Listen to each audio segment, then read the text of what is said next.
Good morning बच्चों। आज के इस वीडियो में हम पढ़ेंगे विराम चिन्ह। विराम चिन्ह का हमारे हिंदी भाषा में क्या महत्व है, आइए हम उसको एक उदाहरण के माध्यम से आपको समझाते हैं। नीचे हमारे लिए गद्यांश दिया गया है और उसको मैं पढ़ रही हूँ। आप लोग उसको सुन के और समझने का प्रयास कीजिए कि वो आपको कितना समझ आता है। निराश हो मुन्ने जी दीनू पटाखे वाले की दुकान पर पहुंचे। बड़े मियाँ मुझे यूरेनियम चाहिए। क्या बोला? कौन सी चीज? अरे भाई यूरेनियम जिससे बम बनता है, एटम बम। मुन्ने जी चिल्लाकर बोले, अच्छा बम बनाने का मसाला यहाँ नहीं मिलता। तो जब मैंने ये पढ़ा बेटा गद्यांश, तो आप लोग इसके भाव को पूरी तरह से नहीं समझ पाए होंगे, क्योंकि बात जो है वो लगातार बोली चली जा रही है ना। कहीं कोई अपनी बात को स्पष्ट करने के लिए कहीं भी रुका नहीं गया। तो होता क्या है, जब हम किसी भी गद्यांश को पढ़ते हैं या अपनी बातों को किसी के सामने व्यक्त करना चाहते हैं, तो हमें अपने भावों को स्पष्ट करने के लिए कुछ चिन्हों का प्रयोग करना पड़ता है ना। तब हम अपनी बात को दूसरों को अच्छी तरह से समझा पाते हैं। आइए इसी गद्यांश को हम लोग दोबारा पढ़ते हैं। अब देखिएगा कि ये आपको कैसे समझ में आता है। फिर से पढ़ा जा रहा है इसको। निराश हो मुन्ने जी दीनू पटाखे वाले की दुकान पर पहुंचे। बड़े मियाँ मुझे यूरेनियम चाहिए। क्या बोला? कौन सी चीज?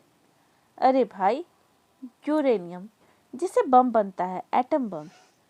मुन्नी जी झल्ला कर बोले, अच्छा बम बनाने का मसाला यहाँ नहीं मिलता। तो अब आपने देखा कि जब हमने इन कुछ चिन्हों का प्रयोग किया पढ़ते समय, तो ये बात आपको बहुत अच्छे तरीके से समझ में आ गई होगी, है ना। तो इन चिन्हों के लगने से ही हमारा अर्थ और जो भाव है वो सहज रूप से बहुत आसानी से आपको समझ में आ रहा है। तो ये जो चिन्ह हैं जो आपने देखे पढ़ते समय लगाए गए हैं, है ना। जैसे यहाँ पे देखिए, एक हरा उद्धरण चिन्ह, दोहरा उद्धरण चिन्ह, पूर्ण विराम, प्रश्नवाचक, है ना। तो यही सब जो हैं क्या कहलाते हैं? विराम चिन्ह कहलाते हैं। इन चिन्हों के लगने से हमारा अर्थ जो है और भाव सहज रूप से समझ में आ जाता है। विराम का अर्थ होता है क्या? रुकना या फिर ठहरना। विराम का अर्थ ही होता है रुकना या ठहरना। अपने भावों की अभिव्यक्ति करने के लिए हम वाक्य के बीच में कहीं कहीं कुछ समय के लिए विराम लेते हैं, विश्राम लेते हैं। हिंदी व्याकरण में रुकने की इसी स्थिति के लिए हम विराम चिन्हों का प्रयोग करते हैं। तो हम इसकी क्या परिभाषा दे सकते हैं? लिखते समय रुकने या उतार चढ़ाव आदि को प्रकट करने के लिए जिन चिन्हों का प्रयोग किया जाता है हम उन्हें क्या कहते हैं? विराम चिन्ह कहते हैं। ठीक है, तो ये आपकी परिभाषा, आप इसको टिक लगा लेंगे। चलिए आगे देखते हैं। बच्चों, हिंदी व्याकरण में कई विराम चिन्ह प्रयुक्त किए जाते हैं, मतलब इस्तेमाल किए जाते हैं, जो निम्नलिखित हैं। देखिए आपके सामने दिए गए इनके नाम। पूर्ण विराम, खड़ी पाई, है ना। अल्प विराम, कॉमा जिसे आप कहते हैं। इसी प्रकार से आगे देखिए, ये अर्ध विराम का चिन्ह है, ये योजक चिन्ह है, ये लाघव चिन्ह है और ये उद्धरण चिन्ह है। उद्धरण चिन्ह आपको दो दिख रहे होंगे। एक तो ये देखिए डबल यानी कि दोहरा उद्धरण चिन्ह, और ये आपको दिख रहा है एक हरा उद्धरण चिन्ह, है ना। तो ये दो प्रकार के होते हैं, इसे हम आगे समझाएंगे। आगे देखते हैं। उसी प्रकार से यह है प्रश्न सूचक चिन्ह, विस्मयादि बोधक चिन्ह, यह है आपका निर्देशक चिन्ह, कोष्ठक चिन्ह, हंसपद या त्रुटिपूरक चिन्ह।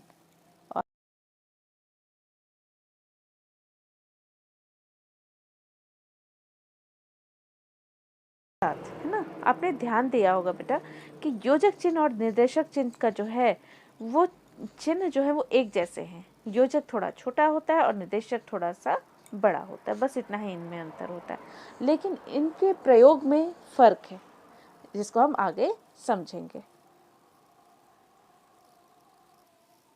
सबसे पहले आपका है पूर्ण विराम।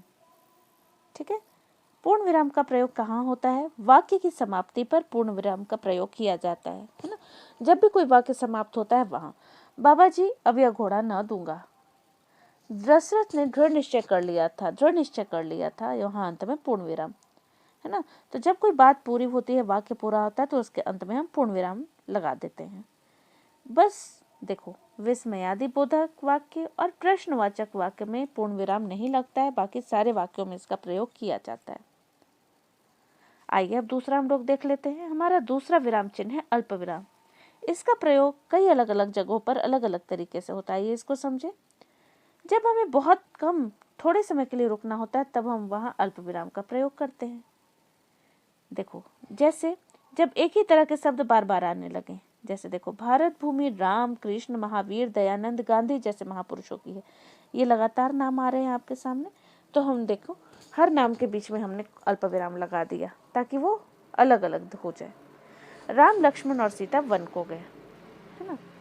दूसरा स्थिति क्या है, जब एक ही तरह के वाक्यांश एक साथ आने लगते हैं, जैसे किसान ने बैल खोले, हल उठाया, फिर खेत की तरफ चल दिया, तो हमने इसको और इसको अलग कर दिया अल्प विराम के माध्यम से। अब देखो, मजाल है जो दादी अम्मा किसी दरवाजे से भूखे उठ जाए, है ना। अब अगली स्थिति क्या है, जब दो वाक्यों के बीच में समुच्चय बोधक शब्द आ जाता है। जैसे समुच्चय बोधक बेटा वो शब्द होते हैं जो दो वाक्यों को जोड़ने का काम करते हैं, है ना। तो जल्दी करो नहीं तो गाड़ी छूट जाएगी, है ना।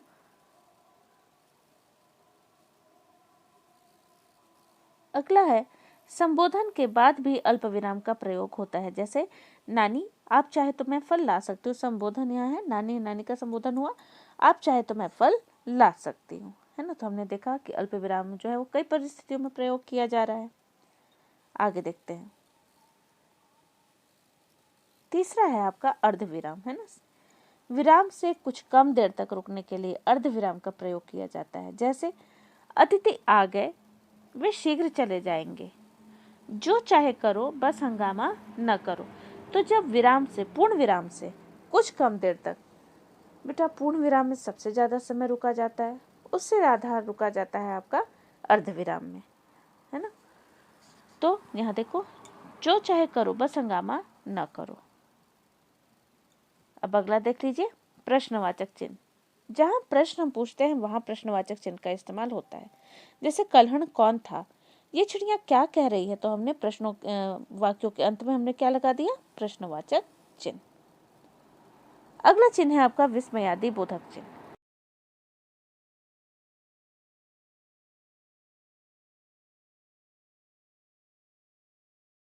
जब हम इन भावों को प्रकट करते हैं, तब उन शब्दों और वाक्यों के आगे ये विस्मयादि बोधक चिन्ह लग जाते हैं। जैसे उदाहरण के लिए देखो, अरे यह बहती हवा तो मौन है, तो इस आश्चर्य के बाद हमने लगा दिया। भाई वाह कैसा सुंदर उपवन है, तो बस भाई वाह के बाद लग गया, है ना। तो विस्मयादि बोधक चिन्ह है ये, ठीक है। आइए आगे देखते हैं। अगला है निर्देशक चिन्ह। किसी के कथन से पहले और उदाहरण देने में इसका प्रयोग होता है। जैसे माँ राधिका यहाँ आओ, राधिका बोलती है आई माँ, है ना। तो यहाँ पे देखो, किसी के ये कथन है, तो इन कथनों से पहले यहाँ पे लगा दिया गया। उस दूसरे प्रसिद्ध भक्ति काल के अनेक प्रसिद्ध कवि हैं, जैसे कबीर, तुलसीदास, सूरदास, मीराबाई आदि, है ना। तो उदाहरण देने के लिए हमने इसको लगाया, जैसे जैसे के बाद हमने लगा दिया, है ना। अगला है आपका योजक चिन्ह। ये कहाँ प्रयोग किया जाता है, शब्द युग्मों के बीच, मतलब जोड़ों के बीच में। जैसे कि सुबह शाम घूमना चाहिए, सुबह शाम ये पेयरिंग वर्ड्स है ना। या फिर आप बोल सकते हो कि युग्म वाले शब्द हैं, जोड़े वाले शब्द हैं, तो इनके बीच में लग गया। तुलना करने में भी तुलनावाचक शब्दों में, जैसे छोटी सी, उतना सा, इनके साथ भी योजक चिन्ह लगता है ना। तो आपका देखिए, निर्देशक चिन्ह कुछ बड़ा होता है और योजक चिन्ह आपका थोड़ा छोटा होता है, लेकिन दोनों का प्रयोग में फर्क है, अंतर है। आइए अगला देखें, लाघव चिन्ह। जब हम किसी भी शब्द को छोटे रूप में लिखना चाहते हैं तो वहाँ लाघव चिन्ह का प्रयोग होता है। जैसे देख लीजिए, प्रोफेसर, तो हमने इसको छोटे रूप में लिख दिया। बैचलर ऑफ आर्ट्स, तो हमने इसे शॉर्ट फॉर्म में लिखा छोटे रूप में, बीए हो गया। क्षय रोग, टीवी हो गया। क्रम संख्या, ईस्वी, संवत, है ना। तो हम देख रहे हैं किसी भी शब्द को जब हम छोटे रूप में लिखना चाहते हैं तो वहाँ पे हमें लाघव चिन्ह का प्रयोग करना होता है। अगला है चिन्ह आपका उद्धरण चिन्ह। किसी व्यक्ति के कथन को जब हम ज्यों का त्यों प्रस्तुत करते हैं तो उस कथन के आरंभ और अंत में इसका प्रयोग होता है ना। यह है आपका दोहरा उद्धरण चिन्ह, है ना। सुभाष चंद्र बोस ने कहा, तुम मुझे खून दो मैं तुम्हें आजादी दूंगा। ये इनकी कही गई बात है, सुभाष चंद्र बोस जी की कही गई बात है। तो शुरुआत से लेकर और हमने यहाँ तक क्या लगा दिया, दोहरा उद्धरण चिन्ह। माँ बोली अभी तुम पढ़ाई करो, शाम को खेलना। तो फिर से हमने माँ के कथन पे दोहरा उद्धरण चिन्ह लगा दिया। उसी प्रकार से देखो इकहरा उद्धरण चिन्ह कहाँ इस्तेमाल होता है। इसका प्रयोग होता है विशेष व्यक्ति के नाम, ग्रंथ या उपनाम आदि के लिए। अब जैसे तुलसीदास ने रामचरितमानस की रचना की तो इसको दिखाने के लिए स्पेशल रूप से यहाँ पे लग गया। सूर्यकांत त्रिपाठी निराला प्रसिद्ध कवि हैं। आगे है आपका कोष्टक चिन्ह। कोष्टक चिन्ह देखिए दो हैं ये भी, ये और एक ये। वाक्य में क्रम सूचक अंकों या अक्षरों, कठिन शब्दों का अर्थ विशेष आदि को दिखाने के लिए इनका प्रयोग होता है। तुलसीदास, राजेंद्र प्रसाद शर्मा, प्रथम पद प्रधानमंत्री, हमने बोल तो दिया और साइड में हम उसको स्पष्ट करने के लिए हमने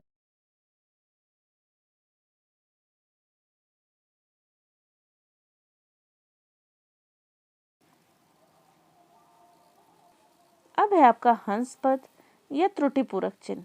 ठीक है, तो इन चिन्हों का प्रयोग हम वाक्य में किसी शब्द या शब्दांश के छूट जाने पर करते हैं। गलती से लिखते समय अगर हमसे कोई शब्द छूट जाए तो उसको सुधारने के लिए हम इस चिन्ह का प्रयोग करते हैं। जैसे हमारा देश सन में स्वतंत्र हुआ था, हमसे ये छूट गया तो फिर हमने इसको लिखने के लिए यहाँ पे त्रुटि पूरक चिन्ह लगा दिया और ऊपर लिख दिया। हमें दूसरों से घृणा नहीं करनी चाहिए, हमसे यहाँ पे लिखते समय छूटा तो फिर हमने त्रुटि पूरक लगा दिया, ऊपर लिख दिया। तो हम अपनी गलती से जब हमसे कुछ छूट जाता है लिखने के लिए तो वहाँ हम इसका इस्तेमाल करके उसे लिख सकते हैं। आपका अंतिम चिन्ह है विवरण चिन्ह। जब किसी बात का विवरण, उत्तर या उदाहरण हमें अगली पंक्ति में देना होता है तब हम विवरण चिन्ह का प्रयोग करते हैं। जैसे सर्वनाम के निम्नलिखित भेद है, अब हमको उसे एक्सप्लेन करना है तो हमने इसको यहाँ पे लगा दिया, है ना। तो बच्चों ये था आपका विराम चिन्ह पाठ। और विराम चिन्हों का हमारी हिंदी भाषा में बहुत अधिक महत्व है। अपने भाव को स्पष्ट रूप से दूसरों के सामने रखने के लिए हमें इनकी आवश्यकता होती है। तो बच्चों आप इसे ध्यान से पढ़िए, समझिए और दिए गए प्रश्न उत्तर को अपने क्लास और कॉपी में लिख लेंगे। धन्यवाद।